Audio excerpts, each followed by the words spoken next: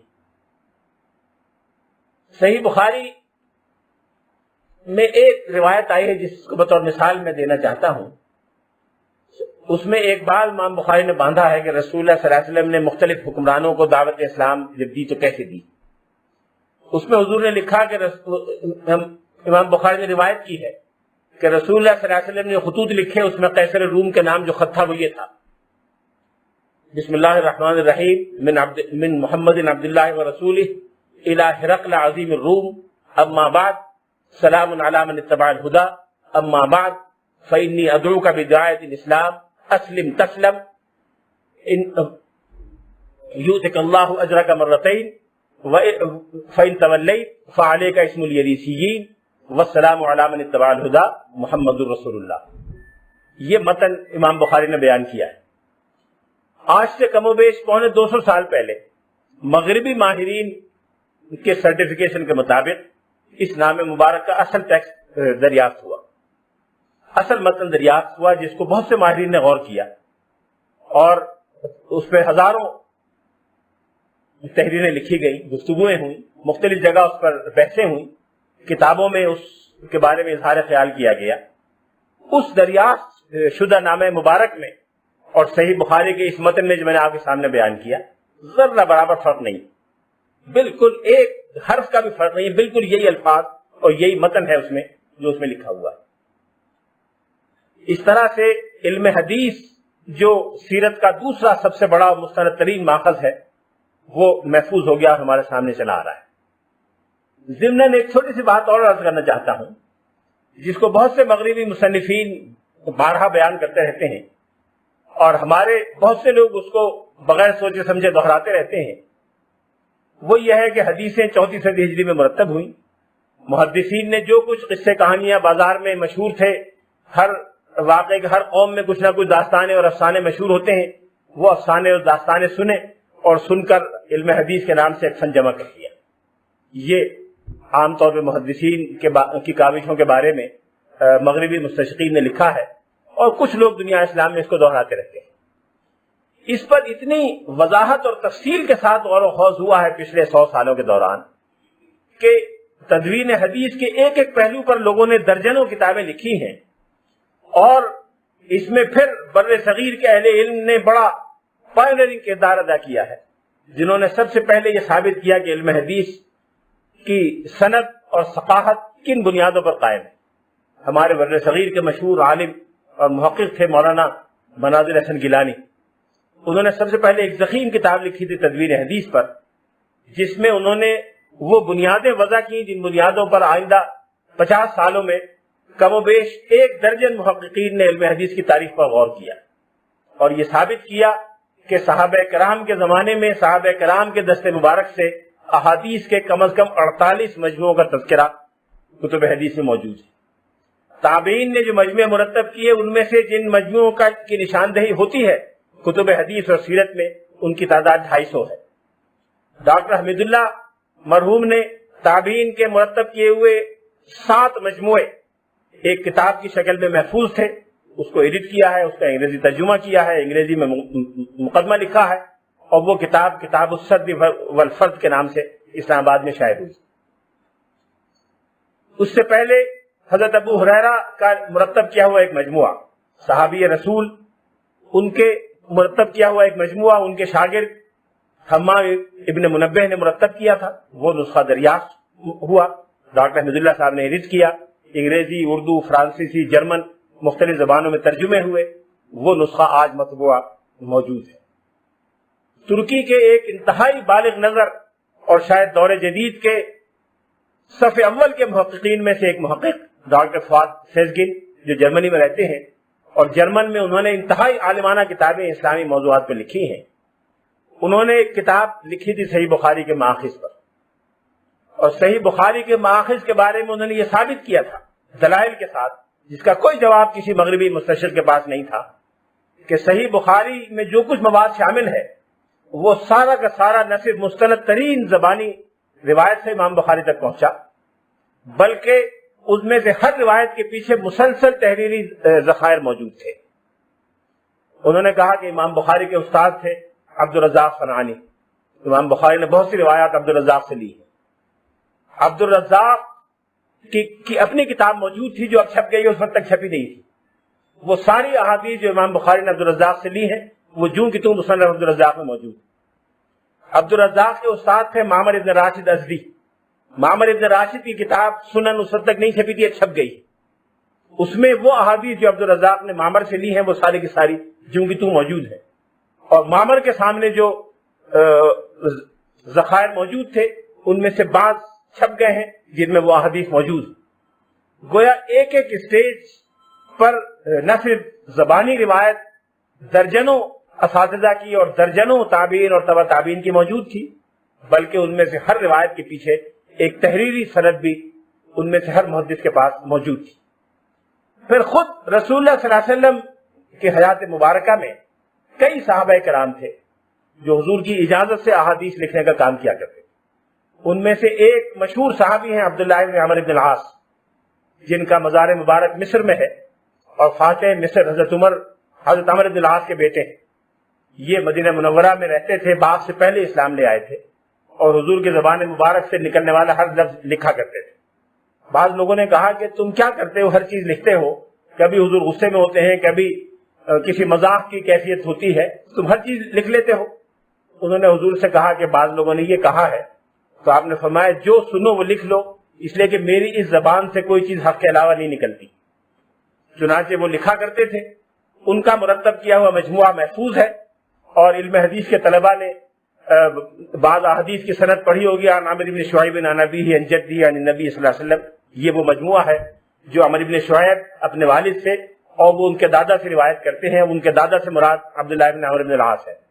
یہ ہے وہ روایت جو اب یہ پورا کا پورا مجموعہ امام احمد کی مسند میں موجود ہے اور اسی ترتیب کے ساتھ موجود ہے.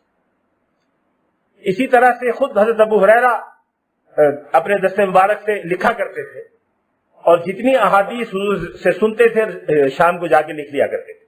اور نہ صرف لکھا کرتے تھے بلکہ پوری زندگی جب تک زندہ رہے اس مجموعے کی تلاوت کرتے رہتے تھے، اس کو یاد کرتے رہتے تھے، اور وقتاً فوقتاً اپنی یادداشت کو اس سے ٹیلی کرتے رہتے تھے. ایک زمانے میں مروان ابن حکم مدینے کے گورنر مقرر ہو کے آئے، تو انہوں نے حضرت ابو ہریرہ کے درس میں کئی بار شرکت کی، اور شرکت کی تو کئی حدیثیں سنی. اس کے بعد وہ چلے گئے. کافی عرصے بعد جب وہ خلیفہ ہو گئے خود اور خلافت کے زمانے میں حج کے لیے آئے، مدینہ منورہ آئے، تو پھر حضرت ابو ہریرہ کے حلقے میں گئے. تو ان کو خیال ہوا کہ یہ یادداشت سے سناتے ہیں، پتہ نہیں بوڑھے ہو گئے ہیں، یادداشت ان کی صحیح بھی ہے کہ نہیں. تو انہوں نے خاموشی سے ایک کاتب سے کہا کہ میرے پیچھے بیٹھو اور جو ابو ہریرہ کہیں وہ لکھتے جاؤ. وہ لکھتے گئے. مروان بن حکم واپس چلے گئے، دمشق چلے گئے. 2-2.5 سال بعد پھر آنا ہوا تو اپنے کاتب کو ساتھ لائے اور حضرت ابو ہریرہ سے کہا کہ میں آپ سے فلاں حدیث سننا چاہتا ہوں. کاتب سے کہا کہ دیکھتے رہنا. کاتب پیچھے اپنی یادداشت کھول کے بیٹھ گیا. حضرت ابو ہریرہ نے زبانی سنانے شروع کیا. جب پورا سنا چکے تو مروان نے ان سے کہا، ان کا پیشانی چومی اور کہا کہ میں نے آج سے 3-4 سال پہلے جو احادیث سنی تھی، آج اس میں ایک حرف ایک لفظ کا فرق میں نے نہیں پایا.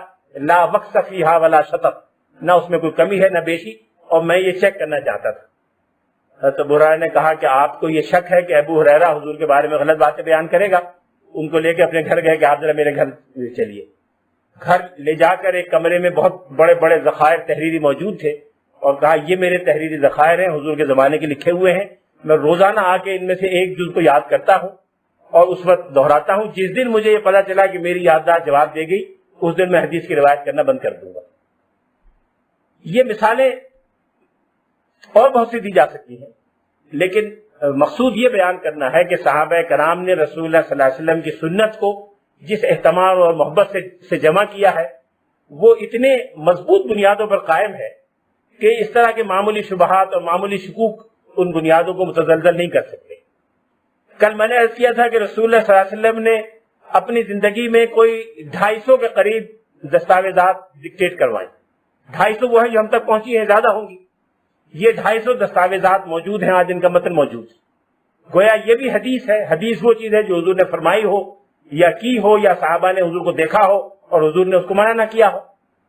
لہٰذا اس دستاویزات میں سے ہر دستاویز ایک حدیث ہے. یہ لکھی ہوئی موجود ہے. یہ 6 نامہ مبارک جن کی اصلیں موجود ہیں، جن کے اوریجنل کاپیز آج موجود ہیں، یہ بھی 6 حدیثیں ہیں جو حضور کی لکھی ہوئی موجود ہیں۔ پھر میں نے عرض کیا تھا کہ حضور نے یہ کہا تھا کہ جتنے لوگ اسلام لائے ہیں، شاید بیان کیا تھا مجھے یاد نہیں رہا، ان سب کے نام مجھے لکھ کر دو۔ اکتبوا لی من تلفظ بالاسلام، یہ مردم شماری کی پہلی اسلام میں مثال ہے کہ جتنے لوگ اسلام قبول کر چکے ہیں ان سب کی فہرست مجھے بنا کے دے دو۔ صحابہ کرام کہتے ہیں کہ ہم نے 3000 مردوں کی فہرست بنا کے حضور کو دے دی۔ یہ غالباً مدینہ منورہ تشریف لانے کے 3-4 سال بعد کا واقعہ ہو سکتا ہے۔ یہ حضور کے حکم سے صحابہ کرام کی لسٹ تیار ہوئی، اسلام کے ماننے والوں کی فہرست تیار ہوئی۔ یہ بھی حضور کے زمانے میں حدیث کو مرتب کرنے کا اور لکھنے کا، بلکہ سیرت کے واقعات کو محفوظ کرنے کی ایک مثال ہے۔ رسول اللہ صلی اللہ علیہ وسلم نے مکہ مکرمہ میں خطبہ ارشاد فرمایا۔ بعض سیرت نگاروں نے لکھا ہے کہ خطبہ حجۃ الوداع کا ذکر ہے، بعض نے لکھا ہے کہ فتح مکہ کے موقع پر حضور نے جو خطبہ ارشاد فرمایا اس کا ذکر ہے، بعض نے کہا کہ دونوں مواقع پر ایسا ہوا۔ یمن سے ایک صحابی تھے ابو شاہ، وہ وہاں موجود تھے، انہوں نے کہا یا رسول اللہ مجھے یہ لکھوا کے دے دیں، اس میں بڑی قیمتی باتیں ہیں۔ آپ نے فرمایا اکتبوا لی ابی شاہ، صحیح بخاری میں موجود ہے، اکتبوا لی ابی شاہ، ابو شاہ کو لکھ کر دے دو۔ تو صحابہ کرام نے حضور کے حکم سے ابو شاہ کو وہ خطبے ایک یا دونوں لکھ کر دے دیے۔ پھر رسول اللہ صلی اللہ علیہ وسلم نے بعض منشور بھی جاری فرمائے۔ کل میں نے عمرو ابن حزم کے نام لکھے ہوئے ایک منشور کا ذکر کیا تھا جس کا متن آج موجود ہے۔ حضرت علی رضی اللہ تعالیٰ عنہ کو جب یمن بھیجا، ان کو ایک دستاویز لکھ کر دی، وہ دستاویز موجود ہے۔ پھر ایسا بھی ہوا کہ بعض وفود جو حضور علیہ السلام کی خدمت میں آئے، اور سن 9 ہجری جس کو عام الوفود کہتے ہیں، بڑی تعداد میں عرب قبائل نے آگے اسلام قبول کیا۔ ان میں سے کئی عرب قبائل نے جا کر ان ملاقاتوں کی رویدادیں لکھی، وہ رویدادیں طبقات ابن سعد میں موجود ہیں، اور کئی دوسرے مورخین نے ان رویدادوں کو محفوظ رکھا ہے، اس لیے کہ مورخین کے ہاں وہ رویدادیں متداول تھیں۔ تدوین حدیث کے بارے میں مزید تفصیلات بیان کرنے کا موقع نہیں، یہ چند مثالیں اس بات کی ہیں کہ حدیث جو سیرت کا دوسرا بڑا ماخذ ہے، وہ رسول اللہ صلی اللہ علیہ وسلم کے زمانے سے ضبط تحریر میں آنا شروع ہو گئی تھی۔ تابعین کے زمانے میں 250 تابعین نے تحریری مجموعے تیار کیے جن کا تذکرہ ملتا ہے، اور تبع تابعین کے دور کے مجموعے تو آج ہمارے پاس موجود ہیں۔ اب تو تابعین کے مجموعے بھی ہمارے سامنے آ گئے ہیں۔ تیسرا پہلا مرحلہ یا تیسرا اسٹیج پہلے مرحلے میں تدوین سیرت کا ہے کہ سیرت کے واقعات کی تفصیل صحابہ کرام نے اور تابعین نے جمع کرنی شروع کر دی اور ایک ایک کر کے ان کو محفوظ کرنا شروع کیا۔ یہ وہ چیزیں ہیں جو قرآن پاک میں آ گئی تھی، اس کے علاوہ ہیں، جو حدیث میں آ گئی تھی اس کے علاوہ ہے۔ لیکن آگے بڑھنے سے پہلے ایک چھوٹی سی بات کی وضاحت کرنا چاہتا ہوں۔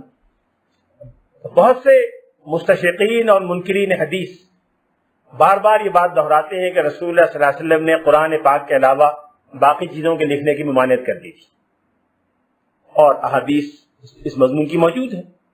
اس سے وہ یہ ثابت کرنا چاہتے ہیں کہ علم حدیث کا لکھا جانا یا رسول اللہ صلی اللہ علیہ وسلم کی ہدایات کا ضبط تحریر میں لایا جانا، یہ رسول اللہ صلی اللہ علیہ وسلم کے فرمان کی خلاف ورزی تھی، اور جن لوگوں نے کیا انہوں نے فرمان نبوی کو نظر انداز کر کے اور حضور کی منشا کے خلاف ایک کام کیا، اور ایسی چیز اسلام میں داخل کر دی جس سے حضور نے منع کیا تھا۔ یہ منکرین حدیث پاکستان میں بھی اور بیرون پاکستان بہت کثرت سے کہتے رہتے ہیں۔ ابھی تدوین حدیث کی مثالیں میں نے آپ کے سامنے بیان کی۔ حضور کی موجودگی میں صحابہ کرام کے تحریر ذخائر موجود تھے، حضور کی اجازت سے صحابہ کرام لکھ رہے تھے، اس لیے یہ کہنا تو بالکل غلط ہے کہ رسول اللہ صلی اللہ علیہ وسلم نے جس چیز کی ممانعت کی تھی وہ احادیث کی تدوین تھی۔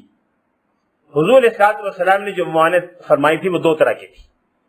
ایک تو ان صحابہ کرام کو جو وحی کے کاتبین تھے ان کو ممانعت تھی کہ تم قرآن کے علاوہ کچھ مت لکھو، لا تکتبوا عنی غیر القرآن، یہ الفاظ ہیں اس حدیث کے کہ مجھ سے سن کر قرآن کے علاوہ کچھ اور مت لکھو، اس لیے کہ اس بات کا خطرہ موجود تھا کہ حضرت زید بن ثابت کے اپنے ذخائر میں قرآن کے علاوہ بھی اگر کوئی چیز لکھی ہوئی ان کے دست مبارک کی ہوئی تو ان کے شاگردوں میں، ان کے بعد آنے والوں میں یہ التباس پیدا ہو سکتا ہے کسی کو کہ یہ بھی انہیں کے ہاتھ کا لکھا ہوا ہے، یہ بھی قرآن ہو سکتا ہے۔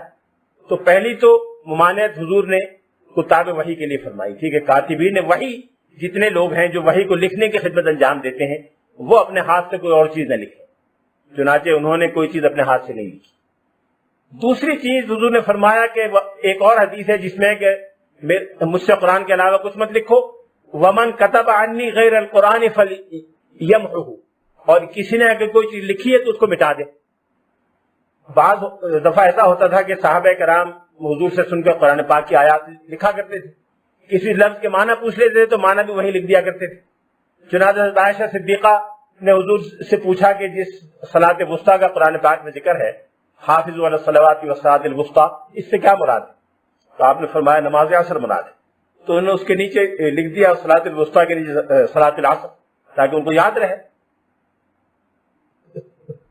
یہ چیز کاتبان وحی کے لیے ممانعت کر دی گئی۔ کاتبان وحی کو کہا گیا کہ قرآن پاک جب لکھیں تو وہاں قرآن کے علاوہ کچھ نہ لکھیں، اور لکھا ہو تو مٹا دیں، اس لیے کہ ان کے ہاتھ کا لکھا ہوا ہوگا وہ التباس کا سبب بن سکتا ہے۔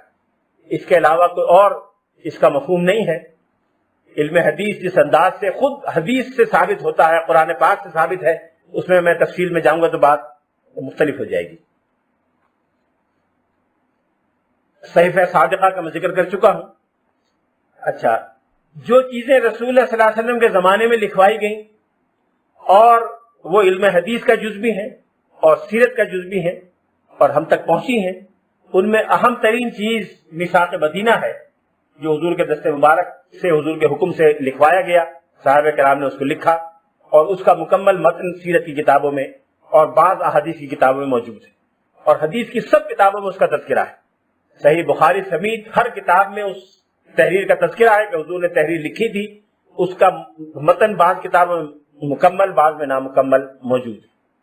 یہ ایک ایسی چیز ہے جو خاص سیرت کے ایک اہم ترین واقعے سے متعلق ہے اور حضور علیہ الصلوۃ والسلام کے زمانے میں وہ لکھی گئی۔ جب رسول اللہ صلی اللہ علیہ وسلم دنیا سے تشریف لے گئے اور صحابہ کرام کا زمانہ آیا تو قرآن پاک تو مدون ہو گیا، احادیث کی تدوین کا کام شروع ہو گیا۔ صحابہ کرام میں سے سینکڑوں حضرات نے اپنی زندگیاں اس کام کے لیے وقف کر دی کہ حضور سے جو ہدایات ان کو ملی ہے یا رہنمائی ملی ہے اس کو عامت الناس تک پہنچائیں اور لوگوں کے لیے اس کو دستیاب کر دیں۔ صحابہ کرام کے میں سے ہر ایک کے حلقے میں سینکڑوں اور ہزاروں شاگرد اور تابعین کا اجتماع ہوا کرتا تھا اور وہ ان سے ہدایات اور رہنمائی لیا کرتے تھے۔ اس طرح سے علم حدیث کے سارے ذخائر تابعین تک پہنچنے شروع ہو گئے۔ لیکن جو صحابہ کرام علم حدیث کے ذخائر تابعین تک پہنچا رہے تھے وہ خود بھی براہ راست اس کا اعتناء اور درس و تدریس کا مشغلہ اختیار کیے ہوئے تھے، اور ان میں سے کئی صحابہ کرام ایسے تھے کہ جنہوں نے عام مضامین حدیث کے بجائے خاص توجہ کے ساتھ سیرت کے موضوعات پر توجہ دی اور سیرت کے موضوعات کی درس و تدریس کا مشغلہ اپنایا۔ حضرت براء ابن عازب مشہور صحابی ہیں، انصاری ہیں، ان کے بارے میں تذکرہ ملتا ہے کہ وہ اپنے صحابہ کو صرف مغازی اور سیرت کے بارے میں املا کرایا کرتے تھے۔ ان کے شاگرد ہیں ابو اسحاق السبیعی، جنہوں نے ان سے روایتیں لی اور ان کے سارے مجموعے کو مرتب کیا۔ حضرت براء ابن عازب ڈکٹیٹ کرایا کرتے تھے اور ان کے بہت سے طلبہ جن میں سے ابو اسحاق السبیعی بھی تھے وہ ان مجموعے پہ مشتمل احادیث کو لکھا کرتے تھے۔ اس طرح سے حضرت براء ابن عازب کے پاس جو کچھ علم سیرت کے ذخائر تھے وہ ان کے شاگرد ابو اسحاق السبیعی کے پاس آ گئے۔ امام بخاری کی صحیح بخاری میں درجنوں روایات ایسی ہیں، کئی درجن روایات ہیں جو مغازی اور سیرت کے واقعات کے بارے میں ہیں اور ابو اسحاق السبیعی اور براء ابن عازب کی روایت سے منقول ہے۔ گویا براء ابن عازب نے جو تحریریں مرتب کی تھیں جو ابو اسحاق السبیعی تک پہنچی تھیں وہ درجہ بدرجہ امام بخاری تک پہنچی اور امام بخاری نے اپنی کتاب میں اس کو محفوظ کر دیا۔ یہ درجنوں احادیث ہیں جو موجود ہیں۔ یہ جو کہتے ہیں 4 صدی ہجری میں لکھا گیا، 4 صدی ہجری کی کتابیں اسے مقبول ہوئی کہ 4 صدی ہجری تک وہ سارا مواد ایک ایک ذریعے سے سامنے آ گیا تھا۔ حضرت براء ابن عازب کا مجموعہ تو ظاہر ہے 100 200 300 400 روایات پر مشتمل ہوگا، ان واقعات پر مبنی ہوگا جو انہوں نے خود دیکھے۔ لیکن بعد میں آنے والے تابعین حضرت براء کی معلومات بھی لیں، حضرت خالد بن ولید سے آنے والی معلومات بھی لیں، بقیہ صحابہ سے معلومات بھی لیں اور ان کو ایک جگہ کر دیا۔ تو ایک تابعی کے پاس بجائے ایک صحابی کے 10 صحابہ کے مجموع آ گئے، تبع تابعی کے پاس بجائے ایک یا 2 صحابہ یا 4 صحابہ کے 20 صحابہ کے مجموع آ گئے، تبع تابعین کے بعد والے جو لوگ آئے ان کے پاس اور زیادہ معلومات جمع ہو گئیں۔ تو جب امام بخاری اور ان کے معاصر کا زمانہ آیا تو یہ ساری معلومات جو میں نے کہا کہ استیعاب اور استقصاء کا زمانہ تھا، استیعاب ہوا علم حدیث اور سیرت کا، یہ استقصاء اور استیعاب کی وجہ سے مجموعے مکمل ہو گئے. ان مجموعوں نے بقیہ مجموعوں سے لوگوں کو مستغنی کر دیا، بقیہ مجموعوں کی ضرورت نہیں رہی. اب اگر کسی کے پاس صحیح بخاری موجود ہو تو اس کو یہ چھوٹے چھوٹے 20-20 30-30 احادیث کے مجموعے رکھنے کی کیا ضرورت ہے؟ اس لیے ان کی اپنی حیثیت تاریخی تو رہی، لیکن عام درسی اور تحقیقی اور تصنیفی ضروریات کے لیے ان بڑے مجموعوں نے بقیہ مجموعوں سے مستغنی کر دیا. جیسے آج کتابیں حدیث کی ہر جگہ موجود ہیں، سر آنکھوں پر موجود ہیں، لیکن لگتا ہے کہ آئندہ 150 سال بعد حدیثی کتابوں کی ضرورت نہیں رہے گی، اس لیے کہ سی ڈی پر ہر چیز آ جائے گی، آپ جیب میں رکھیں اور 500 کتابیں اب آپ کی جیب میں رہیں گی. اب کہا جائے کہ جی یہ تو 20ویں صدی میں ہوا تھا اور پچھلے، اب کوئی یہ کہے کہ جی 20ویں صدی میں کسی نے سیڑھیاں بنا کے متداول کر دی، مروج کر دی، اس سے پہلے کچھ نہیں تھا. یہ غلط ہوگا، اس لیے کہ جو 20ویں صدی کی سیریز میں لکھا گیا 21ویں صدی کی، وہ پچھلے مجموعوں کی بنیاد پر ہی لکھا گیا. تو امام بخاری، امام مسلم، ابو داؤد، ترمذی، یہ حضرات جو مجموعے مرتب کر رہے تھے یہ ان ذخائر کی بنیاد پر کر رہے تھے جو ان تک پہنچے تھے. حضرت عبداللہ ابن عباس کے بارے میں یہ بات واضح طور پہ آئی ہے کہ وہ ویسے تو طلباء کو پڑھایا کرتے تھے، ترجمان القرآن تھے، صحابہ میں پہلے صحابی تھے جن کا لقب ترجمان القرآن تھا. ان کا ایک وقت مقرر تھا زبان و ادب کے لیے، عربی زبان و ادب کے بہت بڑے ماہر تھے، کل میں ذکر کر چکا ہوں. ایک مقررہ وقت پر وہ علم تفسیر پڑھایا کرتے تھے، تفسیر میں ان کے شاگرد اور طلباء ہیں. ایک مقررہ وقت پر وہ حدیثیں پڑھایا کرتے تھے. ایک خاص وقت پر وہ مغازی پڑھایا کرتے تھے، اور غزوات اور سیرت کے بارے میں جو معلومات ان کو ملی وہ معلومات تابعین تک پہنچایا کرتے تھے. اور غزوات اور مغازی کے بارے میں، سیرت کے بارے میں جو ان کی اپنی یادداشتیں، نوٹس تھے، وہ اتنے تھے کہ لوگوں نے لکھا ہے کہ وَكَانَ عِنْدَهُ حِمْلُ بَعِيرٍ، ان کے پاس ایک اونٹ کے وزن کے برابر یادداشتیں تھی. مجھے نہیں پتا اونٹ کتنا وزن اٹھاتا ہے، لیکن میں نے سنا ہے کہ 20 من کے قریب وزن ایک اونٹ اٹھا سکتا ہے. اگر 20 من صحیح ہو، میں نے کبھی اونٹ رکھا نہیں، اونٹ رکھتے کسی کو دیکھا نہیں، اسے میں نہیں جانتا، لیکن میرا خیال ہے کہ کئی من وزن ضرور ہوتا ہوگا. تو حضرت عبداللہ بن عباس کی تحریری یادداشتیں ایک اونٹ پر لاد کر لے جائی جاتی تھی جب وہ ایک جگہ سے دوسری جگہ تشریف لے جایا کرتے تھے. اس ذخیرے میں کیا کیا تھا ہم نہیں جانتے، لیکن جو بھی عبداللہ بن عباس کا علم تھا، وہ عربی زبان و ادب یعنی قرآن کے لغوی پہلو کے بارے میں ہو، وہ مغازی اور سیرت کے بارے میں ہو، وہ احادیث کے بارے میں ہو، وہ اتنا تھا کہ ایک اونٹ سے کم پر اس کو اٹھایا نہیں جا سکتا تھا. علم حدیث اور علم مغازی شروع میں یکساں دلچسپی کے موضوعات تھے. صحابہ کرام میں سے جو احادیث بیان کرتے تھے وہ مغازی بھی بیان کرتے تھے، لیکن وقت گزرنے کے ساتھ ساتھ علم حدیث اور علم مغازی الگ الگ ہوتا گیا. دونوں میں تخصص بھی الگ الگ نمایاں طور پر سامنے آ گیا.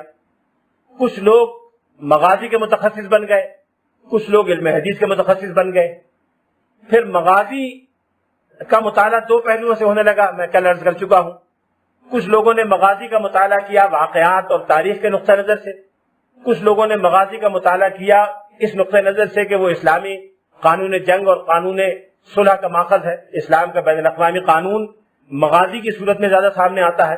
رسول اللہ صلی اللہ علیہ وسلم نے کیا کیا ارشادات فرمائے، لوگوں سے معاملہ کیسے کیا اور کس طرح سے اپنی جنگوں کو مرتب منظم کیا، قیدیوں کے ساتھ کیا سلوک کیا، معاہدے کیے تو کیسے کیے، ان کی پاسداری کی تو کیسے کی. کچھ لوگ یہ دلچسپی دینے لگے. اس لیے پہلی صدی ہجری کے شروع سے، یعنی پہلی صدی ہجری کے ختم سے اور دوسری صدی ہجری کے شروع سے یہ دو الگ الگ فن بن گئے. ایک علم سیر کہلایا جس کو آپ انٹرنیشنل لا کہہ سکتے ہیں، اور ایک علم مغازی کہلایا جو گویا سیرت کا شعبہ بنا. بعد میں پھر مغازی میں اور موضوعات بھی شامل ہو گئے اور اس کو علم سیرت کے نام سے یاد کیا گیا.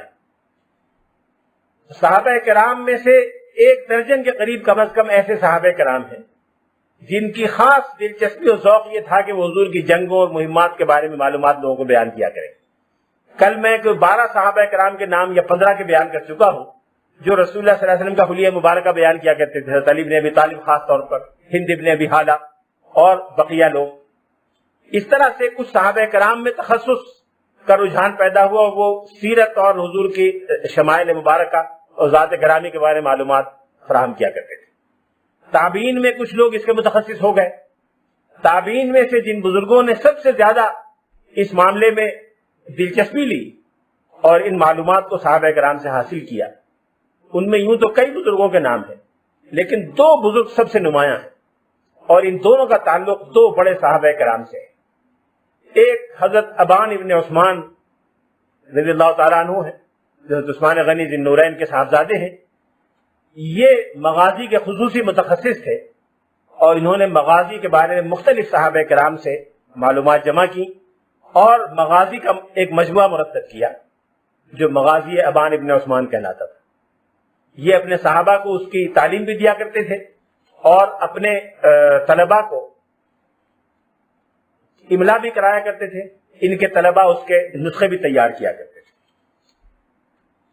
تابعین میں دوسرا سب سے نمایاں نام، بلکہ غالباً سب سے زیادہ نمایاں نام حضرت عروہ ابن زبیر کا ہے، جو حضرت عائشہ صدیقہ رضی اللہ تعالیٰ عنہ کے بھانجے تھے، حضرت ابوبکر صدیق رضی اللہ تعالیٰ عنہ کے نواسے تھے، اور حضرت عائشہ صدیقہ نے ان کی تربیت میں خاص دلچسپی لی۔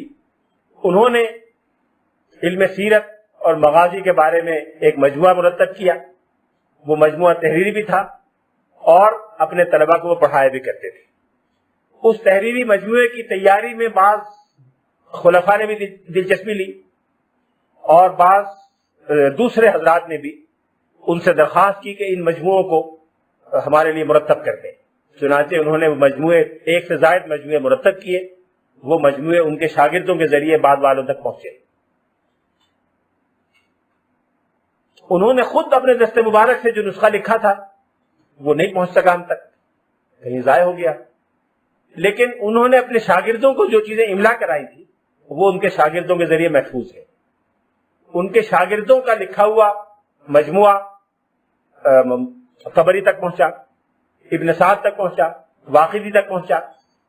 ابھی چند سال پہلے، 15-20 سال پہلے، ڈاکٹر مصطفیٰ اعظمی نے ان ساری کتابوں سے اس کو ایکسٹریکٹ کر کے اور مغازی عروہ ابن زبیر کے نام سے کتاب مرتب کر دی۔ ہم یہ تو نہیں کہہ سکتے کہ عروہ ابن زبیر کا سارا ذخیرہ معلومات اس طرح جمع ہو گیا ہے، لیکن ان کے ذخیرہ معلومات کا خاصا حصہ ریکور ہو گیا ہے، دریافت ہو گیا ہے، اور آج مطبوعہ شکل میں ہمارے سامنے موجود ہے۔ میں بھی اس کی طرف دوبارہ آتا ہوں۔ تابعین میں سے 3 اور نمایاں نام ہیں جنہوں نے سیرت اور مغازی کے بارے میں صحابہ کرام کے ذخائر کو مرتب اور منظم کرنے میں بہت نمایاں دلچسپی لی اور قابل ذکر کام کیا۔ ان میں سے ایک وہب ابن منبہ ہے، جو انہی حمام ابن منبہ کے چھوٹے بھائی ہیں، جو حضرت ابو ہریرہ کے شاگرد تھے، جنہوں نے ان کا مجموعہ پہلی مرتبہ مرتب کیا۔ یہ دونوں بھائی تھے، دونوں ابو ہریرہ کے شاگرد تھے۔ حمام ابن منبہ نے احادیث مرتب کی، وہب ابن منبہ نے روایات سیرت اور مغازی کی مرتب کی۔ ان کے بعد شرحبیل ابن سعد تھے، اور آخری تابعی ابن شہاب، محمد ابن شہاب زہری تھے، محمد ابن مسلم ابن شہاب زہری، جو امام مالک کے بھی استاد ہیں اور بہت سے بڑے محدثین کے استاد ہیں۔ تابعین میں ان 5 حضرات کے ساتھ ساتھ ایک اور انتہائی محترم اور انتہائی قابل احترام، قابل عقیدت، مقدس نام ایک اور تابعی کا ہے، حضرت امام علی ابن حسین زین العابدین رضی اللہ تعالیٰ عنہ کا، جنہوں نے اپنی یادداشت کے لیے سیر و مغازی کا ایک مجموعہ ایک مرتب کیا ہوا تھا، جن کے بارے میں واقدی نے بھی صراحت کی ہے اور علامہ ابن کثیر نے اپنی کتاب البدایہ والنہایہ میں بھی صراحت کی ہے کہ امام زین العابدین کی اپنی یادداشتوں میں ایک نسخہ، ایک کتاب سیرت اور مغازی پر لکھی ہوئی تھی، اور جس طرح سے وہ روزانہ قرآن مجید کی تلاوت کیا کرتے تھے، اس سیرت و مغازی کی تلاوت بھی کیا کرتے تھے۔ کان یتلو کما کان یتلو القرآن الکریم۔ لیکن غالباً امام زین العابدین کے کوئی شاگرد نہیں تھے، یا انہوں نے دوسروں تک اس کا نسخہ نہیں پہنچایا، یا پہنچایا ہو تو بعض والوں تک نہیں پہنچا۔ ابھی میں نے عرض کیا کہ سب سے نمایاں نام حضرت عروہ ابن زبیر کا ہے۔ حضرت عروہ ابن زبیر ایک طویل عرصہ اپنی خالہ جان کے ساتھ رہے، حضرت عائشہ صدیقہ کے ساتھ، اور حضرت عائشہ صدیقہ کے پاس جو کچھ ذخیرہ علم تھا، سن سن کر، لکھ لکھ کر، زبانی یاد کر کے اس کو محفوظ کر لیا۔ اور اپنی خالہ جان کے انتقال سے چند سال پہلے انہوں نے اپنے کسی دوست سے یہ کہا کہ خالہ کے پاس جو ذخیرہ علم تھا وہ سارا میں نے محفوظ کر لیا ہے، اب ان کے جانے سے یہ خطرہ نہیں ہے کہ ان کے ساتھ ان کا علم بھی چلا جائے گا، تو میں نے سب محفوظ کر لیا ہے۔ اپنی خالہ کے علاوہ ان کی والدہ محترمہ حضرت اسماء بنت ابی بکر جو خود صحابیہ تھیں، مکے کے دور سے صحابیہ تھیں، ہجرت کے واقعات میں براہ راست شریک تھیں، ہجرت کا سارا عمل ان کے سامنے ہوا، ہجرت کے عمل میں ان کا حصہ ہے، ان کا کردار ہے، سیرت کے واقعات ان سے بڑھ کر کون بیان کر سکتا تھا۔ ان سے اپنی والدہ اور خالہ تو تھیں، وہ تو گھر کی بات تھی، ان کے والد حضرت زبیر ابن عوام جو عشرہ مبشرہ میں سے ہیں وہ تو ان کے والد ہی تھے، لیکن ان کے علاوہ کچھ صحابہ کرام سے خاص طور پر انہوں نے کسب فیض کیا، جن میں سیدنا علی بن ابی طالب، حضرت سعید بن زید، حضرت زید بن ثابت جو حضور کے کاتبین میں سب سے نمایاں مقام رکھتے ہیں، حضرت عبداللہ بن عباس جو ترجمان القرآن کہلاتے ہیں، اور حضرت عبداللہ بن عمر جن سے زیادہ متبع سنت خود صحابہ کرام میں کوئی نہیں تھا ان کے زمانے میں، اور سنت کی ایک ایک چیز کی پیروی اتنی جزرسی کے ساتھ وہ کیا کرتے تھے کہ لوگوں کو حیرت ہوتی تھی کہ اتنی جزرسی اور اتنی پابندی بھی کیا کوئی کر سکتا ہے۔ امام زہری جو تابعین میں بڑا نمایاں مقام رکھتے ہیں اور خود حضرت عروہ بن زبیر کے شاگردوں میں سے ہیں، وہ کہتے تھے کہ کان عروہ بحرا لا تقدرہ الدلاء، کہ عروہ ایک ایسا سمندر ہے کہ جتنے ڈول نکالتے جاؤ ان کا پانی گدلا نہیں ہوتا، یعنی اتنا کثرت سے ان کی معلومات ہے کہ ان کی معلومات نہ پرانی ہوتی ہے نہ اس میں تکرار ہوتی، جب بھی پوچھا گیا، جب بھی کسب فیض کے لیے حاضر ہوئے تو نئی معلومات ان سے ہمیں ملی۔ حافظ ابن حجر عسقلانی جو مشہور محدثین میں سے ہیں، ان کی ایک کتاب ہے تہذیب التہذیب جو صحابہ کرام سے لے کر اور راویان حدیث کے تذکرے پر مبنی ہے، اس میں انہوں نے عروہ بن زبیر کے بارے میں لکھا ہے کہ روایت اور مغازی اور سیرت کے بارے میں ان کی معلومات کا یہ حال تھا کہ بعض اوقات بڑے صحابہ کرام بھی ان سے پوچھا کرتے تھے کہ فلاں معاملے میں کیسے ہوا تھا، یا سیرت کا کون سا واقعہ کیسے ہوا تھا، اتنی کثرت سے انہوں نے معلومات فراہم کی تھی۔ عروہ بن زبیر صرف حدیث اور سیرت اور مغازی کے عالم نہیں تھے بلکہ بہت بڑے فقیہ بھی تھے۔ فقہاء سبع کا نام ہم سب نے سنا ہے، ایک زمانے مدینہ منورہ کے 7 بڑے فقہاء تھے جو فقہاء سبع کہلاتے تھے، اور جس زمانے میں عمر بن عبدالعزیز مدینہ منورہ میں گورنر تھے تو ان فقہاء سبع کو انہوں نے اپنی شورا قرار دیا تھا اور ان کے مشورے سے کام کیا کرتے تھے۔ یوں تو حضرت عروہ بن زبیر از خود بھی یہ سب کام کر رہے تھے، اور جو کچھ ذخیرہ ان کو اپنے والدین سے، صحابہ کرام سے، اپنی خالہ جان سے اور بقیہ لوگوں سے ملا تھا اپنے شاگردوں تک پہنچایا کرتے تھے۔ چنانچہ زہری ان کے شاگردوں میں بڑا نمایاں مقام رکھتے ہیں، لیکن اس کے ساتھ ساتھ بعض دوسرے حضرات نے بھی ان کو یہ موقع فراہم کیا کہ وہ زیادہ مفصل انداز میں ان معلومات کو ہمیں دے سکیں۔ جس زمانے مروان ابن حکم مدینہ منورہ کے گورنر تھے تو ان کو خاص دلچسپی یہ تھی کہ وہ مختلف صحابہ کرام سے اور تابعین سے ان معلومات کے جمع اور فراہم کرنے کی درخواست کرتے رہتے تھے۔ چنانچہ انہوں نے حضرت عروہ بن زبیر سے بھی یہ کام کئی بار کرنے کے لیے کہا، اور ایک مشہور صحابی حضرت حکیم ابن حزام جو رسول اللہ صلی اللہ علیہ وسلم کے اسلام سے پہلے سے دوست تھے اور حضرت خدیجہ رضی اللہ تعالیٰ عنہا کے قریبی رشتہ دار تھے۔ اگر آپ تھوڑا سا یاد دلائیں تو جب مقاطعہ ہوا اور شعب بنی ہاشم میں حضور کو پورے خاندان اور صحابہ کے ساتھ محصور کر دیا گیا تو قریش کے وہ لوگ جو ابھی تک اسلام نہیں لائے تھے اور در پردہ مسلمانوں کی مدد کیا کرتے تھے اور جن کی کوشش سے بعد میں وہ معاہدہ توڑا گیا، ان میں حضرت حکیم ابن حزام بھی شامل تھے۔ تو حکیم ابن حزام کے پاس بھی غزوات کے بارے میں کچھ معلومات تھیں، جن غزوات میں خود شریک ہوئے بعد میں، اور پہلے غزوات کے بارے میں دوسرے صحابہ کرام کے ذریعے۔ تو مروان ابن حکم نے حکیم ابن حزام سے خاص درخواست کی کہ آپ ان معلومات کو ایک جگہ مرتب کر دیں، اور ان کے کہنے پر انہوں نے یہ معلومات مرتب کر دی۔ مروان ابن الحکم کے علاوہ جس میں سب سے بڑا کنٹریبیوشن ہے جس فرما روا کا، وہ اموی خلیفہ عبد الحکیم ابن مروان ہے، عبد الملک ابن مروان۔ عبد الملک ابن مروان کے بارے میں ایک بات ذہن میں رکھیں کہ عبد الملک ابن مروان خود اپنی جگہ ایک بڑا صاحب علم انسان تھا اور حضرت عبداللہ ابن عمر کے شاگردوں میں نمایاں مقام رکھتا تھا۔ حضرت عبداللہ ابن عمر سے ان کے انتقال کے بعد یہ پوچھا گیا کہ آپ کے بعد فتاویٰ کے لیے کس سے رجوع کیا جائے، تو انہوں نے کہا کہ عبد الملک ابن مروان سے رجوع کیا جائے۔ امام مالک نے کئی جگہ موطا امام مالک میں کسی چیز کا سنت ہونا بیان کیا ہے کہ فلاں چیز میرے نزدیک سنت ہے، اور دلیل یہ دی ہے کہ میں نے عبد الملک ابن مروان کو اس طرح کرتے دیکھا ہے۔ گویا امام مالک نے عبد الملک ابن مروان کے طرز عمل کو سنت کی ایک دلیل قرار دیا، علمی اور دینی اعتبار سے وہ اس درجے کا آدمی تھا۔ عبد الملک ابن مروان نے حضرت عروہ بن زبیر سے خاص طور پر درخواست کی کہ اور بہت سے معاملات کو ضبط تحریر میں لانے کا مشورہ دیا۔ نہ صرف ضبط تحریر میں لانے کا مشورہ دیا بلکہ مختلف معاملات پر کچھ سوالات وہ بھیجا کرتے تھے وقتاً فوقتاً، اور عروہ بن زبیر اس کا تفصیلی جواب بھیجا کرتے تھے۔ عبد الملک کے یہ خطوط اور عروہ کے یہ جوابات آج بڑی حد تک محفوظ ہیں، اور ان میں سے بہت سے خطوط اور بہت سے جوابات امام طبری نے اپنی تاریخ میں نقل کیے ہیں۔ ان میں سے کئی واقدی نے نقل کیے، ان میں سے کئی ابن سعد نے نقل کیے ہیں، اور مختلف مورخین نے ان خطوط کا تذکرہ کیا ہے، اور یہ پوری سند کے ساتھ طبری میں ہے۔ میں صرف ایک بطور مثال کے طبری کا حوالہ آپ کو دیتا ہوں۔ طبری نقل کرتے ہیں کہ میں نے اپنی پوری سند بیان کرنے کے بعد کہ عن عروہ انہ کتب الی عبد الملک ابن مروان، کہ عروہ نے عبد الملک ابن مروان کو یہ لکھا، اما بعد فإنک کتبت الی تسألنی عن خالد بن ولید، آپ نے مجھے خط لکھا ہے اور یہ پوچھا ہے خالد بن ولید کے بارے میں کہ هل اغار یوم الفتح، کیا انہوں نے فتح مکہ کے دن حملہ کر دیا تھا ان کے دستے نے؟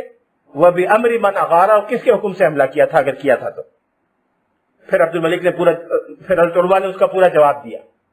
اسی طرح سے ابن سعد، طبری اور واقدی، ان کی کتابوں کا جائزہ لیا جائے تو عبد الملک کے بھیجے ہوئے سوالات، عبد الملک کے لکھے ہوئے استفسارات، ان میں سے بہت سوں کا تذکرہ ملتا ہے، اور عروہ بن زبیر نے ان کے جو جوابات دیے ان میں سے بہت سے جوابات آج طبری وغیرہ میں محفوظ ہیں۔ اور جو ڈاکٹر مصطفیٰ اعظمی نے کتاب ایکسٹریکٹ کر کے تیار کی ہے، استخراج کر کے تیار کی ہے، اس میں یہ سارے دستاویزی واقعات اور ثبوت انہوں نے بیان کر دیے ہیں۔ اس اعتبار سے ہم کہہ سکتے ہیں کہ اس وقت حضرت عروہ بن زبیر کے مغازی کے نام سے جو کتاب مطبوعہ موجود ہے، جو 1981 میں ریاض میں ڈاکٹر مصطفیٰ اعظمی کی تحقیق سے چھپی ہے، یہ اس وقت سیرت پر قدیم ترین کتاب ہے جو الگ منفرد کتاب کے طور پہ لکھی گئی۔ اس کے براہ راست راوی عروہ بن زبیر ہیں، وہ اپنی والدہ سے، اپنی خالہ سے، اپنے والد سے روایت کرتے ہیں، جو رسول اللہ صلی اللہ علیہ وسلم کے ساتھ ہر معرکے میں اور ہر مہم میں شریک رہے۔ اگرچہ اس وقت تک جو معلومات سیرت اور مغازی کے بارے میں دستیاب تھی بقیہ کتابوں کے ذریعے، ان میں کوئی نئی بات عروہ کی اس کتاب کے چھپنے سے ہمارے سامنے نہیں آئی، لیکن اس سے یہ تصدیق ضرور ہوئی کہ عروہ نے صحابہ کرام کے بعد پہلے مرحلے میں جو معلومات اگلی نسل تک پہنچائی تھیں وہ پورے صحت کے ساتھ اور پوری فائڈیلٹی کے ساتھ پہنچائی تھیں۔ پورے فائڈیلٹی کا ترجمہ کیا ہوتا ہے؟ پوری قطعیت نہیں، فائڈیلٹی کہتے ہیں کہ پوری دیانتدارانہ وثوق کے ساتھ جو باتیں پہنچائی تھیں، دیانتدارانہ وثوق کے ساتھ جو باتیں پہنچائی تھی وہ ساری کی ساری ایز اٹ از سیرت کی کتابوں میں دستیاب ہے۔ تابعین میں سے ایک اور نام بڑا نمایاں ہے، وہ عاصم ابن عمر ابن قتادہ ابن نعمان الانصاری کا ہے۔ ان کے دادا صحابی تھے، بدر اور احد اور دوسرے تمام غزوات میں شریک رہے۔ محدثین نے لکھا ہے کہ شہید المشاہد کلہا، رسول اللہ صلی اللہ علیہ وسلم کے ساتھ تمام غزوات اور مارکوں میں شریک رہے۔ یہ وہی صحابی ہیں جن کی غزوہ احد میں آنکھ نکل پڑی تھی اور چہرے پر لٹک آئی تھی، حضور کے پاس آئے کہ میری آنکھ نکل گئی ہے، میں کیا کروں؟ آپ نے اس کو اپنے دستے مبارک سے اپنی جگہ رکھا اور کہا تھوڑی دیر آرام کرو، کچھ پڑھ کے پھونکا، اور اس کے بعد وہ دوسری آنکھ سے زیادہ بینا رہی، زیادہ صحت مند رہی، اور آخر تک اس آنکھ میں کبھی کوئی تکلیف نہیں ہوئی۔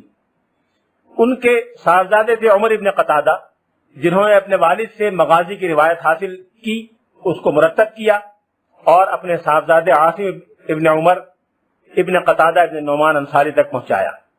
ان عاصم کے بارے میں محدثین نے لکھا ہے کہ کان راویۃ للعلم، وہ علم کی بہت بڑی روایت کرنے والے تھے۔ وَلَهُ عِلْمٌ بِالْمَغَازِي وَالسِّيَرِ، ان کے پاس مغازی اور سیرت کا بہت علم تھا۔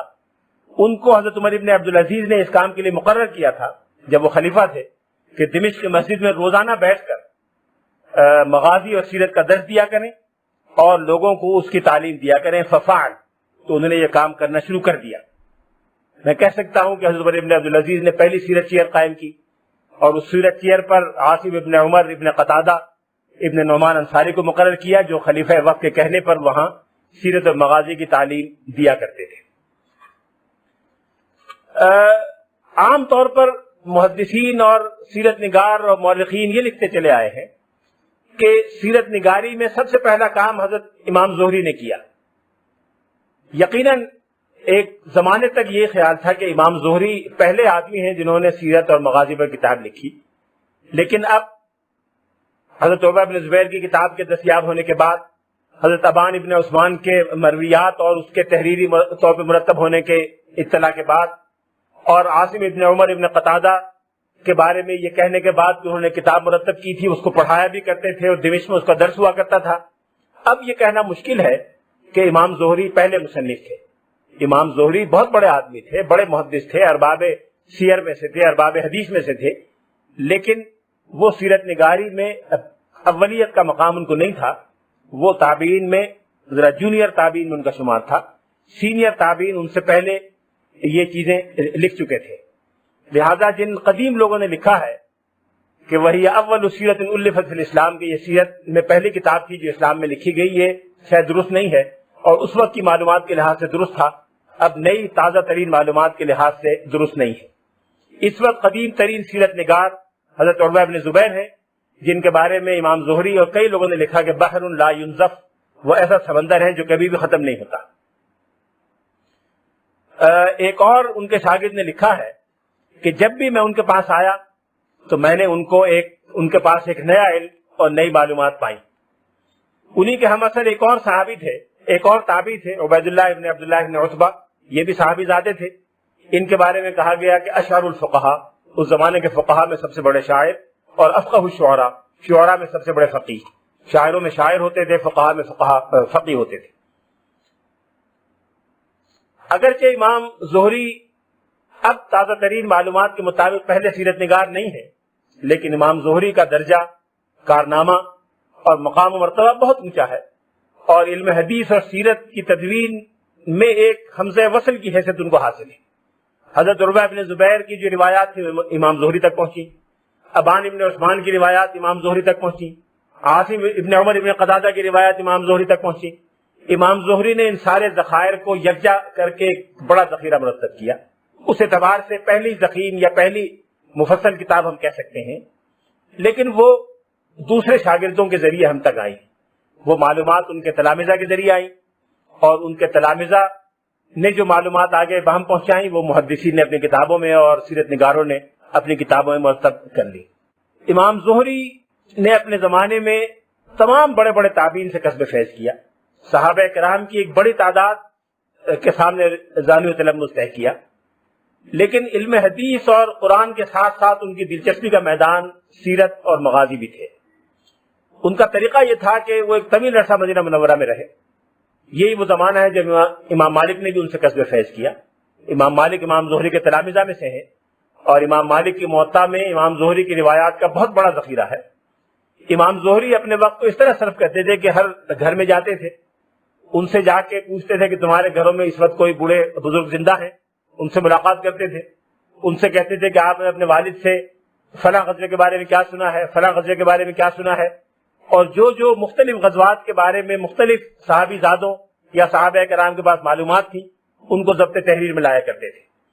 یہاں تک کہ کان یخلص الی ربات الحجار، پردہ نشین خواتین کے پاس بھی پردے کے پیچھے بیٹھ کر ان سے پوچھتے تھے کہ آپ نے اپنے والد سے فلاں غزوے کے بارے میں کیا سنا ہے، فلاں واقعے کے بارے میں کیا سنا ہے، اور اس طرح سے یہ ساری معلومات وہ جمع کیا کرتے تھے۔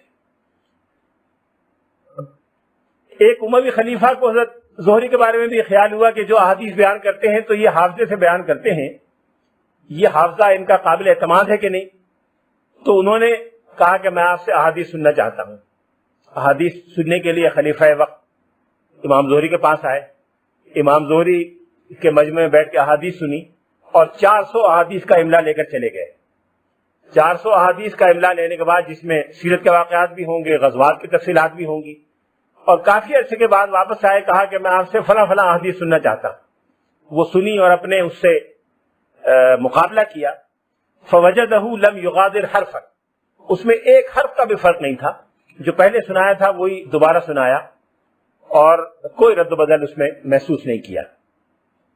امام زہری کے تلامذہ میں یوں تو بے شمار لوگ ہیں، امام مالک بھی ان کے تلامذہ میں ہیں، بڑے بڑے محدثین اور اکابر فقہا ان کے شاگردوں میں ہیں، لیث ابن سعد جو بہت بڑے فقیہ ہیں امام شافعی کے اساتذہ میں ہیں، امام مالک کے استاد ہیں، وہ امام زہری کے تلامذہ میں سے ہیں۔ لیکن سیرت کی حد تک، مغازی کی حد تک ان کے تلامذہ میں 3 نام بڑے نمایاں ہیں۔ ایک موسیٰ ابن عقبہ ہیں، ایک معمر ابن راشد ہیں جن کا ابھی میں نے ذکر کیا، ایک محمد ابن اسحاق ہے جن کا نام سب سے نمایاں ہے، اتنا نمایاں نام ہوا کہ انہوں نے باقی سب ناموں کو بھلا دیا۔ ان میں موسیٰ ابن عقبہ اپنے وقت کے ایک اہم محدث بھی تھے، علم حدیث میں بھی ان کا بڑا اونچا مقام تھا اور مغازی اور سیر میں بھی ان کا مقام تھا۔ موسیٰ ابن عقبہ نے امام زہری کی روایات کو قلم بند کیا، مرتب کیا، نئے انداز سے ترتیب دی اور خود مدینہ منورہ میں ایک سند کی حیثیت ان کو حاصل ہو گئی۔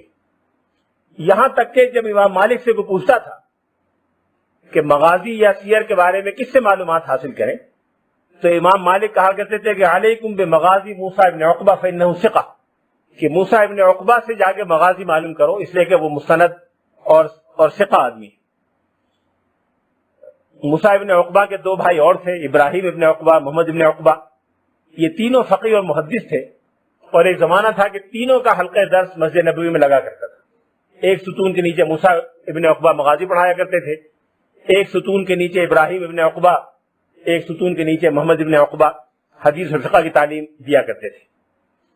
موسیٰ ابن عقبہ کی مکمل کتاب تو ہم تک نہیں پہنچی، لیکن اس کا ایک مخطوطہ پروشیا میں، جو پہلی جنگ عظیم سے پہلے یورپ کا ایک ملک تھا اور بعد میں اس کے حصے بکھرے فاتح طاقتوں نے کر کے مختلف ملکوں میں ضم کر دیے تھے، کچھ حصہ جرمنی میں ضم ہوا، کچھ چیکوسلواکیہ میں ہوا، وہاں کے کتب خانے میں اس کا ایک حصہ تھا، ایک پورشن اس کا موجود تھا جو 1904 میں ایڈورڈ زخاؤ جو مشہور مستشرق تھا اس نے ایڈٹ کر کے شائع کیا تھا۔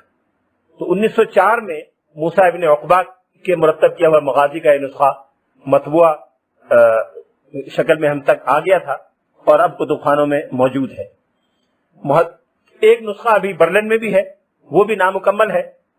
یہ میں نہیں کہہ سکتا کہ جو حصہ کروشیا کے نسخے کی بنیاد پر چھپا ہے وہ اور برلن والے نسخے میں کیا قدر مشترک ہے، اس لیے کہ میں نے وہ دیکھا نہیں، اس لیے میں کہہ نہیں سکتا۔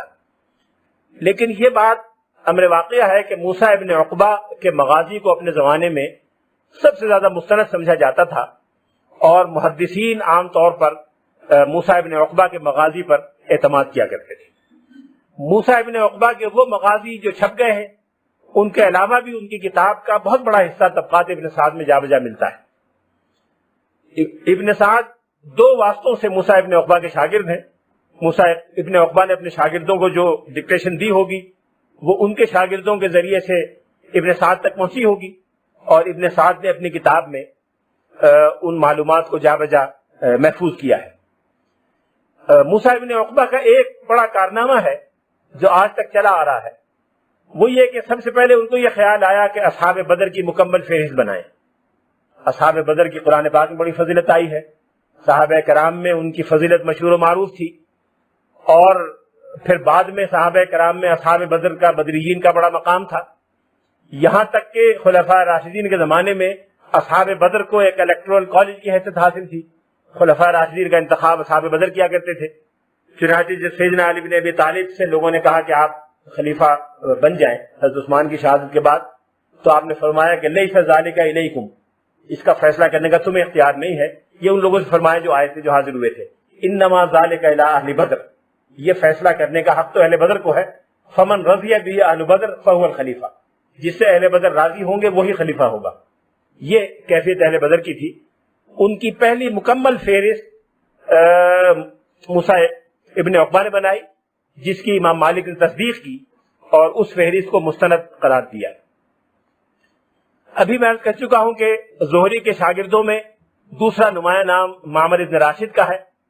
معمر ابن راشد دراصل یمن کے رہنے والے تھے۔ انہوں نے بھی ایک کتاب مغازی پر لکھی تھی جس کا تذکرہ ابن ادیب نے کتاب الفہرست میں کیا ہے۔ معمر ابن راشد کی اس کتاب کے اقتباسات واقدی، ابن سعد، بلازری، طبری سب کے یہاں ملتی ہیں، لیکن زیادہ استفادہ انہوں نے امام زہری کی روایات سے کیا ہے، اور امام زہری کے پاس جو کچھ معلومات تھیں مغازی اور سیر کے بارے میں وہ سب معمر ابن راشد کے پاس تھیں۔ معمر ابن راشد نے ان معلومات کو مزید اضافوں کے ساتھ ایک کتاب المغازی کی شکل میں مرتب کیا تھا۔ یحییٰ ابن معین جو ایک مشہور محدث ہیں اور محدثین میں ان کا بہت اونچا مقام ہے، اور اس اعتبار سے وہ بڑے اہم ہیں کہ جرح و تعدیل یعنی کسی راوی کو مستند یا غیر مستند قرار دینے کا جو فن ہے اس کے سب سے بڑے ماہر تھے، اور اس میں متشددین میں سے ان کا شمار تھا۔ متشددین وہ لوگ تھے جو بہت سختی سے پرکھتے تھے، اور ان کے بارے میں کہا جاتا ہے کہ جس راوی کو یحییٰ ابن معین مستند قرار دے دیں پھر آنکھیں بند کر کے عضو علیہ بالنواجذ، امام احمد بن حنبل کا قول ہے کہ جس راوی کو یحییٰ ابن معین مستند قرار دے دیں اس کو دانتوں سے پکڑ لو، اس لیے کہ اس کے بعد پھر کسی اور کی تعدیل کی ضرورت نہیں۔ یحییٰ ابن معین نے معمر ابن راشد کے بارے میں تصدیق کی ہے کہ زہری کے تلامذہ میں معمر ابن راشد مستند ترین ہے، اور ان کے پاس جو معلومات ہیں وہ انتہائی استناد اور ثقافت کے ساتھ ہم تک پہنچی ہے۔ معمر ابن راشد کے شاگردوں میں بہت سے لوگ ہیں، لیکن سب سے نمایاں نام جو بھی میں نے عرض کیا امام عبدالرزاق ابن حمام الصنعانی کا ہے، جو کئی بڑے محدثین کے اساتذہ میں ہیں۔ انہوں نے بھی ایک کتاب المغازی ابن ندیم کے بقول لکھی تھی، اور یہ وہ سلسلہ تھا، یہ گویا تحریری ثبوت بھی ہے کہ معمر ابن راشد کے شاگردوں کے تحریری ذخائر ہیں، معمر ابن راشد کے تحریری ذخائر ہیں، امام زہری کے تحریری ذخائر ہیں، امام زہری نے جن سے کسب فیض کیا ان کے تحریری ذخائر ہیں، انہوں نے جن صحابہ سے کیا براء ابن عازب کا ہم دیکھ چکے ان کے تحریری ذخائر ہیں، حکیم ابن حزام براہ راست پڑھایا کرتے تھے ان کے تحریری ذخائر ہیں۔ تو یہ چیزیں نہ صرف زبانی روایت بلکہ تحریری ذرائع سے بھی ہم تک پہنچی ہیں۔ شرحبیل ابن سعد کا میں نے ذکر کیا، یہ تین بڑے نمایاں صحابہ کے تلامذہ میں سے ہیں، زید بن ثابت، ابو ہریرہ اور ابو سعید خدری۔ انہوں نے ایک کام کیا تھا کہ انہوں نے ان مہاجرین کی فہرست بنانے پر زور دیا، توجہ دی، جو ہجرت کر کے مدینہ منورہ سے آئے تھے اور السابقون الاولون میں شامل تھے۔ السابقون الاولون من المہاجرین، اول من دون قوائن المہاجرین من السابقین الاولین المدینہ، وہ کون لوگ تھے، ان کی مستند فہرست انہوں نے بنائی۔ اور پھر بدر اور احد، ان دونوں میں جو حضرات شریک ہوئے، احد میں جو شہید ہوئے، جو بدر میں شریک ہوئے، ان سب کی فہرست ایک انہوں نے بنائی۔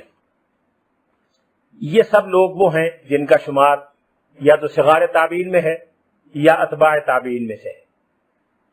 ان کے بعد امام زہری کے تلامذہ دو کا میں ذکر کر چکا ہوں، وہب ابن منبہ کا ذکر بھی آ چکا ہے،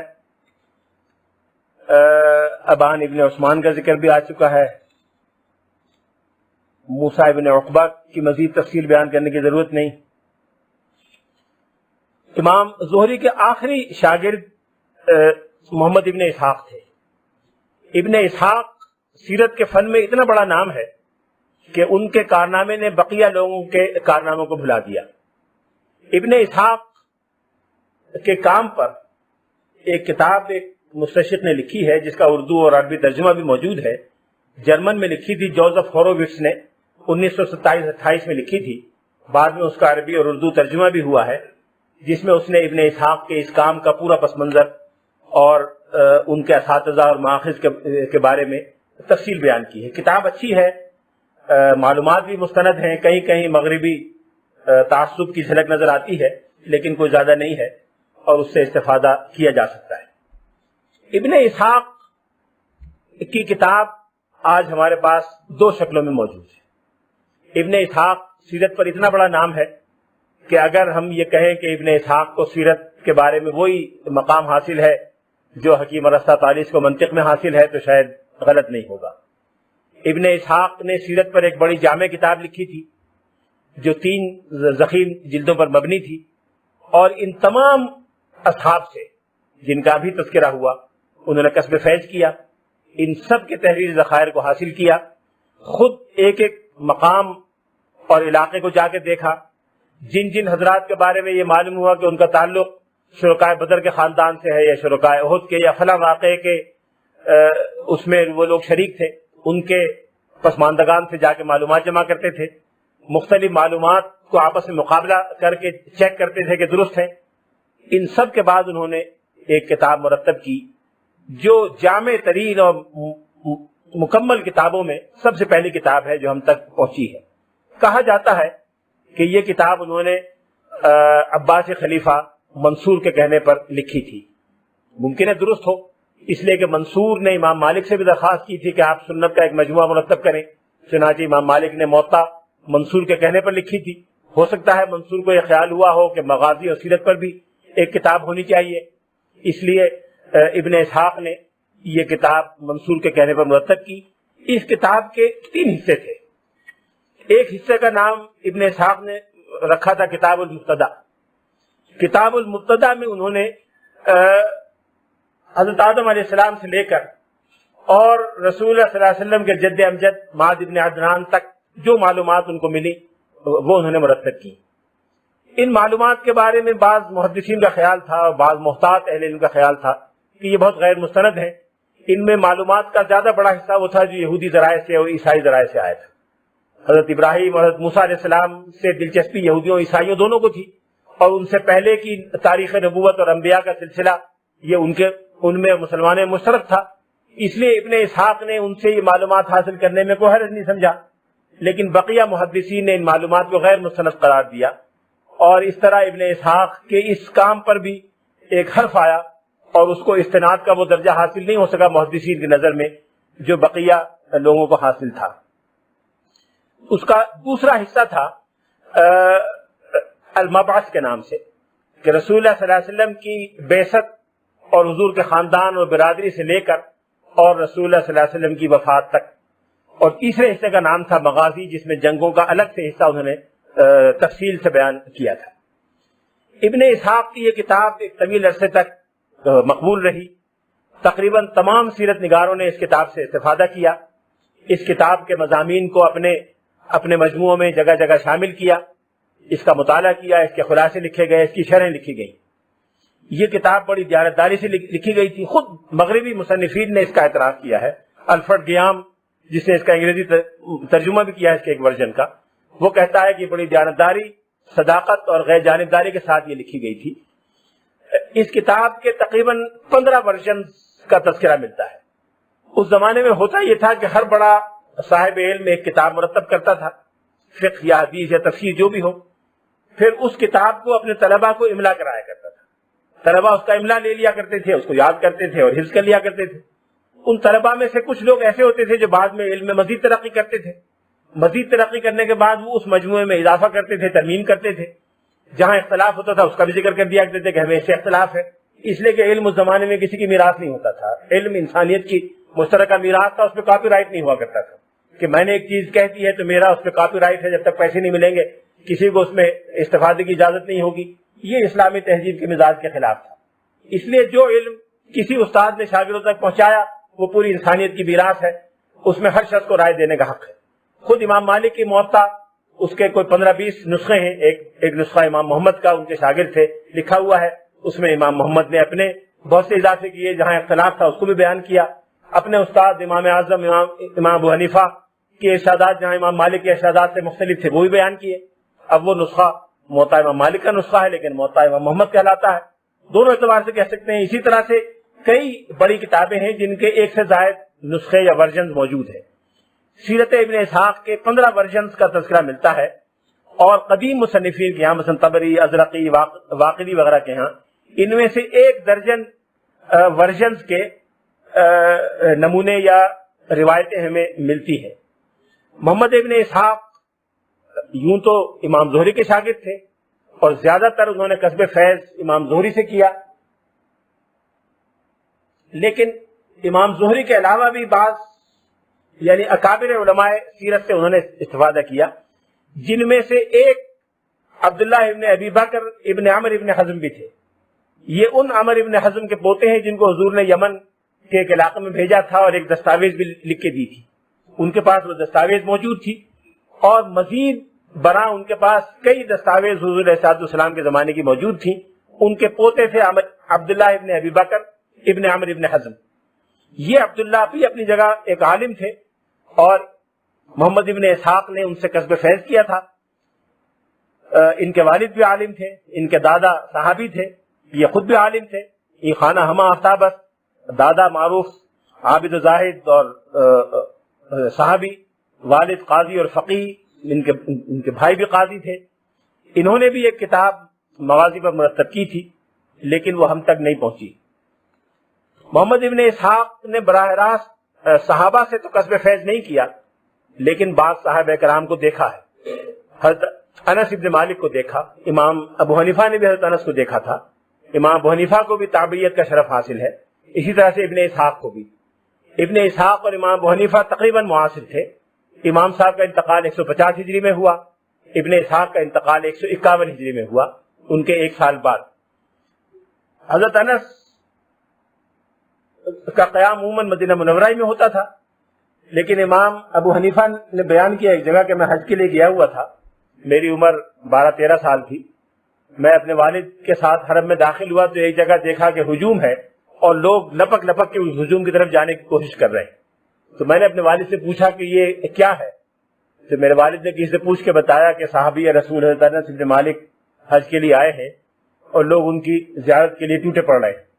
تو میں بھی اپنے والد سے ہاتھ چھڑا کے بھاگا اور لوگوں کے پاؤں میں سے, ٹانگوں میں سے نکل کے ہجوم کے وسط میں پہنچا. میں نے دیکھا کہ انس بن مالک کھڑے ہوئے تھے اور رسول اللہ صلی اللہ علیہ وسلم کی احادیث بیان فرما رہے تھے. ابن اسحاق کی کسی کتاب میں براہ راست حضرت انس کی کوئی روایت نہیں ہے, اس لیے خیال یہ ہوتا ہے کہ انہوں نے ان سے براہ راست کوئی بات نہیں سنی. لیکن جن بڑے تابعین سے انہوں نے کچھ کسب فیض کیا, تھوڑا سا ان کو کچھ لینے کا موقع ملا, ان میں سعید ابن مسیب بھی شامل ہیں جو سید التابعین کہلاتے ہیں اور حضرت ابو ہریرہ کے تلامذہ میں بڑا نمایاں مقام رکھتے ہیں. انہوں نے حضرت ابان ابن عثمان, قاسم ابن محمد جو حضرت صدیق کے صاحبزادے تھے, ان کے پوتے تھے, ان سے اور امام باقر سے کسب فیض کیا. امام زہری کے تو براہ راست شاگرد تھے. امام نافع اور اعرج یہ دونوں امام مالک کے اساتذہ میں سے ہیں. امام نافع عبداللہ بن عمر کے خاص الخاص شاگرد تھے, طویل عرصہ ان کے ساتھ رہے. ان سے ابن اسحاق نے کسب فیض کیا ہے. خود ابن اسحاق کے تلامذہ میں بڑے بڑے نام ہیں جن کو میں چھوڑ دیتا ہوں, اس وقت موقع نہیں. محمد ابن اسحاق نے سیرت اور مغازی کے بارے میں اتنی واقفیت بہم پہنچائی, اپنے علم کو اتنا وسیع کیا کہ خود ان کے استاد امام زہری کہا کرتے تھے کہ ھذا اعلم الناس بہا, یہ یعنی میرا یہ شاگرد اس مضمون کا سب سے بڑا عالم ہے. امام شافعی نے ایک جگہ کہا ہے کہ من اراد ان یتبحر فی المغازی فهو عیال علی ابن اسحاق, کہ جو علم مغازی میں تبحر حاصل کرنا چاہے وہ ابن اسحاق کا ممنون احسان ہو کر رہے گا, ابن اسحاق سے فائدہ اٹھانے سے مستغنی نہیں ہو سکتا. لیکن اس کے باوجود جو بہت محتاط محدثین تھے انہوں نے ابن اسحاق کی روایات پہ زیادہ اعتماد نہیں کیا. پہلی غلطی تو ابن اسحاق سے یہ ہوئی کہ انہوں نے یہود و نصارہ سے وہ روایتیں لے لی جو سابقہ انبیاء کے بارے میں تھی اور ان کو لے کر اپنی کتاب کی ایک جلد بنا دی, کتاب المبتدا کے نام سے. اب محدثین کا یہ کہنا تھا کہ رسول اللہ صلی اللہ علیہ وسلم کی سوانح عمری لکھی جائے اور اس کے پس منظر میں, اس کے مقدمے اور تمہید میں یہود و نصارہ کی معلومات لی جائیں تو یہ قابل اعتماد بات نہیں ہے. محدثین نے تو رائٹ آف کر دیا. امام احمد بن حنبل محدثین میں انتہائی محتاط لوگوں میں شمار ہے. ان کے صاحبزادے نے ان سے پوچھا کہ آپ ابن اسحاق کو غیر مستند سمجھتے ہیں کہ نہیں, آپ ابن اسحاق کے دین و ایمان کے بارے میں کوئی تعامل رکھتے ہیں کہ نہیں, جب پھر آپ ان کی روایت کیوں نہیں لیتے. یہ ایک دوسری غلطی میرے خیال میں تو غلطی کہنا اس کو ٹھیک نہیں ہے, لیکن محدثین کے انتہائی تقوی اور اونچے معیار کے لحاظ سے یہ غلطی تھی. محدثین کا طریقہ یہ تھا کہ رسول اللہ صلی اللہ علیہ وسلم کے ارشادات جتنا جس سے سنے ہیں اس کو پوری سند سے بیان کریں, کہ مجھ سے بیان حدثنی عبد الرزاق قال حدثنی معمر قال حدثنی محمد بن شہاب الزہری قال حدثنی نافع قال حدثنی عبداللہ بن عمر ان النبی علیہ الصلوۃ والسلام قال, کہ میں نے ان سب سے سنا رسول اللہ صلی اللہ علیہ وسلم یہ فرمایا. 2 جملے. اب اس کے بعد ایک جملہ ہے تو پھر آپ یہ پوری سند بیان کریں, پھر تیسرا جملہ ہے تو پوری سند بیان کریں.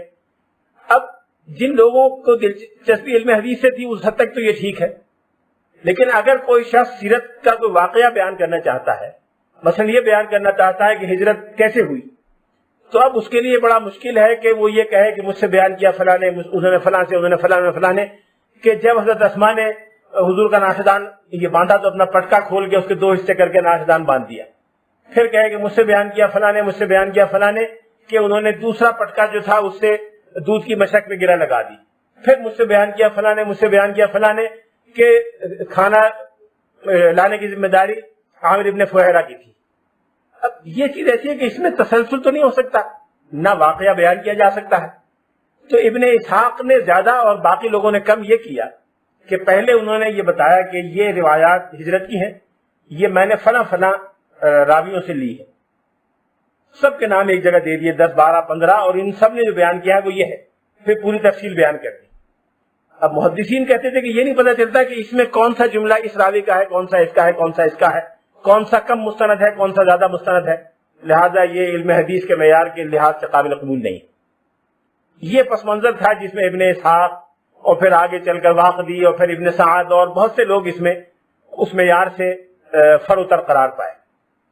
امام احمد کے بیٹے نے ان سے پوچھا کہ آپ کو کیا اعتراض ہے، تو امام صاحب نے فرمایا واللہ انی رأیتہ یحدث عن جماعت بالحدیث الواحد، میں نے ان کو دیکھا کہ وہ بہت سے لوگوں سے ایک ہی واقعہ بیان کرتے ہیں، ولا یفصل کلام ذا من ذا، اور اس کی بات کو اس کی بات سے الگ الگ کر کے بیان نہیں کرتے، لہذا مجھے کوئی اعتماد نہیں کہ کون سا حصہ مستند ہے کون سا حصہ غیر مستند ہے۔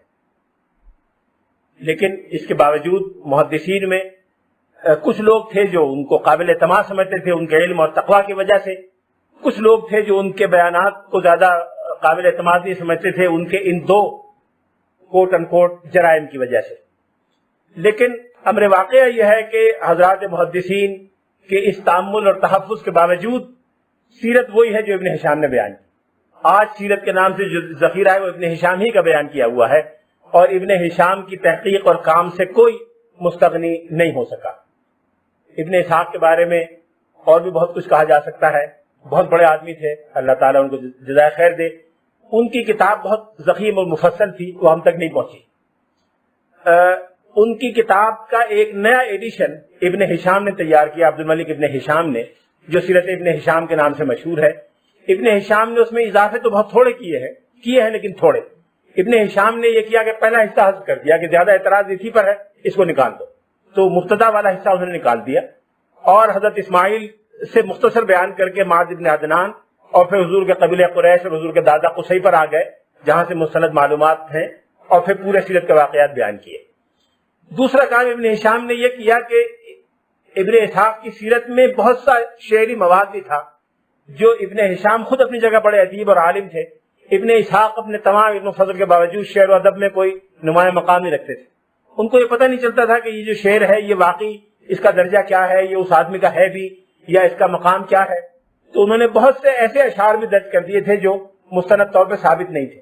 ابن ہشام خود بڑے نحوی تھے، ادیب تھے، عالم تھے، انہوں نے اپنے ججمنٹ سے کام لیا اور اس طرح کے جو غیر مستند قصائد تھے وہ نکال دیے، مستند قصائد رکھے۔ ابن ہشام نے کہا کہ بعض چیزیں ایسی تھی جو میں نے اس دور کے لحاظ سے مناسب نہیں سمجھی۔ مثال کے طور پر ایک قبیلے کے کوئی صاحب اسلام نہیں لائے، انہوں نے اسلام کے خلاف بہت کچھ کام کیا، قصائد لکھے، حضور کی شان میں گستاخیاں کی، بعد میں مسلمان ہو گئے، تو آج اس کو بیان کرنے سے کیا فائدہ؟ مثلا اکرمہ ابن ابی جہل ابو جہل کے بیٹے تھے اور بہت عرصہ اسلام کے خلاف کار فرما رہے، بعد میں مسلمان ہو گئے، بہت اچھے مسلمان ہوئے، تو اب اکرمہ کی ان باتوں کو بیان کرنے سے کیا فائدہ؟ اس لیے بلا وجہ بدمزگی ہوگی۔ تو میں نے کہا کہ وہ چیزیں ابن ہشام نے نکال دی۔ ان 2 ترمیموں کے ساتھ، بلکہ 3 ترمیموں کے ساتھ، ابن ہشام نے اس کتاب کا نیا ورژن تیار کیا اور اس میں کچھ اضافے کیے، کہیں کہیں حواشی کا اضافہ کیا، جو چیزیں غیر واضح تھی ان کو واضح کیا، کہیں مشکل الفاظ یا محاورات تھے اس کی وضاحت کی، اور ایک ایسی کتاب ہمارے سامنے آئی جو آج سیرت کا سب سے پہلا مستند ترین ماخذ مقبول و متداول موجود ہے، جس کا شاید دنیا کی ہر زبان میں ترجمہ موجود ہے۔ اردو میں 1 سے زائد ترجمے ہیں، انگریزی میں ہیں، فرانسیسی میں ہیں، اور بھی زبانوں میں یقیناً ہوں گے، فارسی میں بھی ہیں۔ ابن ہشام پر انشاءاللہ پرسوں تفصیلی گفتگو ہوگی، جہاں سیرت کی اہم کتابوں کا جائزہ میں لینے کی کوشش کروں گا. اس میں آغاز ابن ہشام سے کریں گے اور پھر بقیہ اہم کتابوں کا تذکرہ. جزاکم اللہ.